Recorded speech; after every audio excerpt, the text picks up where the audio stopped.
Hey everybody, and welcome to this performance-based question for your A+1202 exam preparation. Today we are going to be doing a performance-based question based on Microsoft command line commands.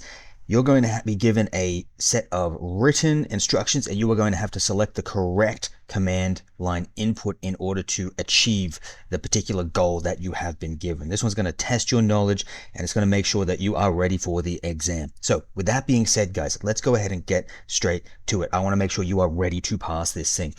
We're going to start by reading through this, and then I'll take you through step by step. So the instructions that we have been given say, select the correct Microsoft command line tool for each task. You may use each command as many times as necessary, but not all commands will be used. Let's have a look at the first one. Matt is working in the folder Documents, and he wants to move to the folder Videos. What command should he use to do that? From these options over to the right, have a look at these commands and see if you can see which one he should use. He's moving from one folder, or he's moving from one directory to another directory, is another way of putting it. Your answer's coming in 3, 2, 1. Let's have a look. It is CD, or change directory. So you would type in something to the effect of CD videos, and remembering that that command is case sensitive. So realistically, it would look like CD videos would be the actual input that you would put in there. All right. That is the most correct answer. The next one says, Christina wants to view her IPv4 and IPv6 address with a single command. Which of these commands would be best to easily and quickly view her IPv4 and IPv6 address? Pause the video if you have to. Your answer is coming in 3, 2, 1.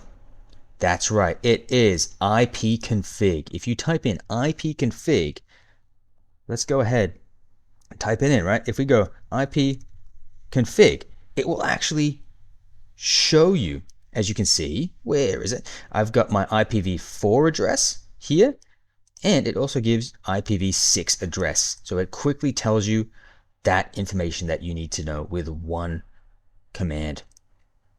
All right, the next one says, Rajesh would like to view all current active connections with all IP addresses and port numbers displayed. Active connections with all IP addresses and port numbers displayed. Your answer coming in 3, 2, 1. Now, it's going to be netstat with the flag AN. Netstat with the flag AN. Let's go ahead and have a look at that.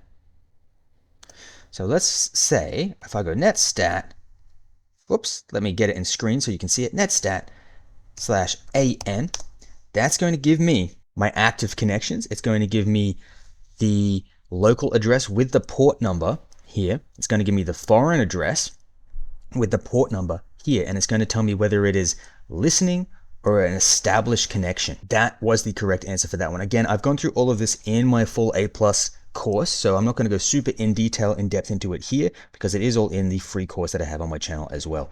Now, the next instruction reads, Kai is interested in understanding the route that data takes to google.com and viewing detailed information about the latency between each hop.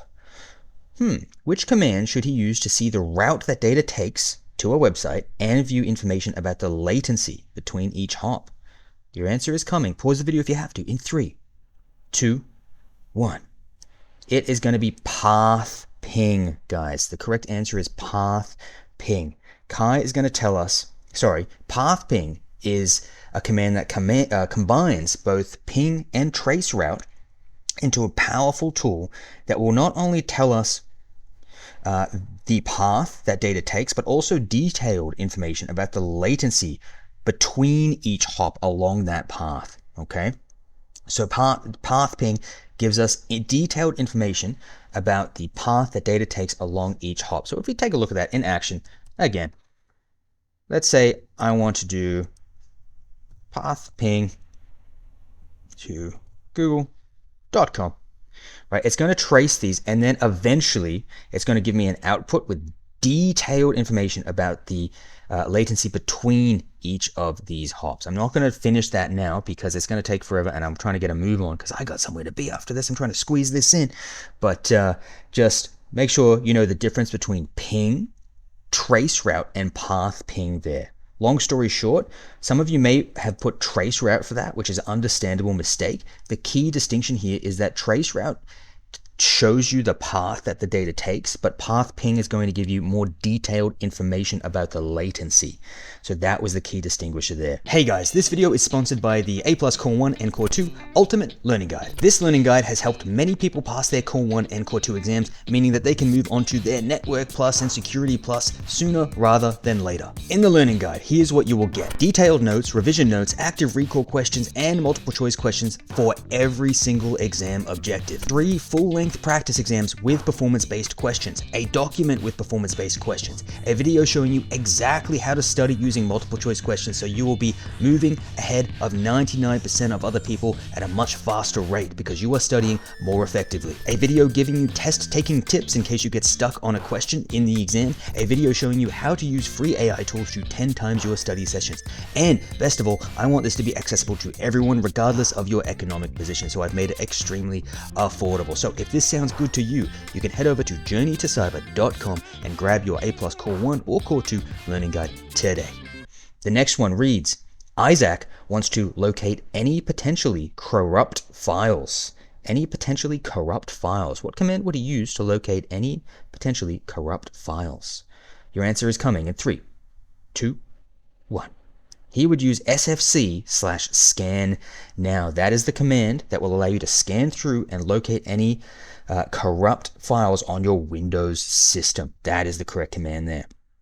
We then have the next question, which is Clara is attempting to find out the IP address of human-readable domain name journeytocyber.com. All right, so journeytocyber.com. What command would she use to find the the IP address of that website? She would use, your answer coming in 3, 2, 1. She would use lookup. That would be the command. So just for a quick frame of reference, if we go to journeytocyber.com, that's going to take you here where you can theoretically find a learning guide for your 1201 or 1202 exam. So let's say we're going to a 1202. This is the website, right? Everything you need to pass your A+ 1202. Just hypothetically, people are saying they passed and they're moving on to the Network Plus and they got almost 4 marks on their exam. And it's broken down by exam objective. If you hypothetically wanted to find out the IP address of that website, you could open your command prompt and you could go lookup journeytocyber.com. And that would tell you the IP address or multiple IP addresses associated with that URL address. All right. So that was the correct answer there. The final question for this A+ 1202 performance-based question is, Retindigit would like to display information about the Windows version she is using. Which command could she use here and should she use to quickly display that information? Your correct answer is 3, 2, coming in 1 second. 1, pause the video if you need to.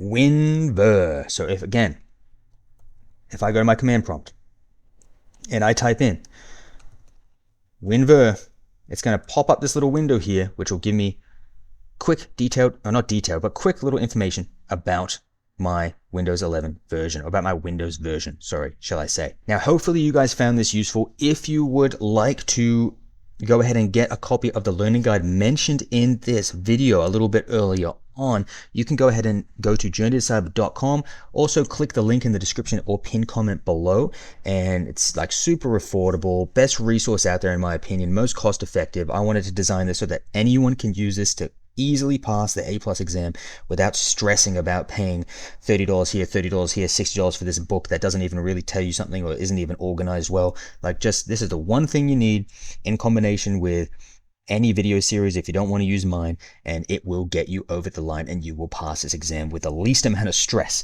when compared to other overly complicated resources. So that's my pitch. Hopefully you enjoyed this performance-based question, and I will see you in the next one, guys. Bye.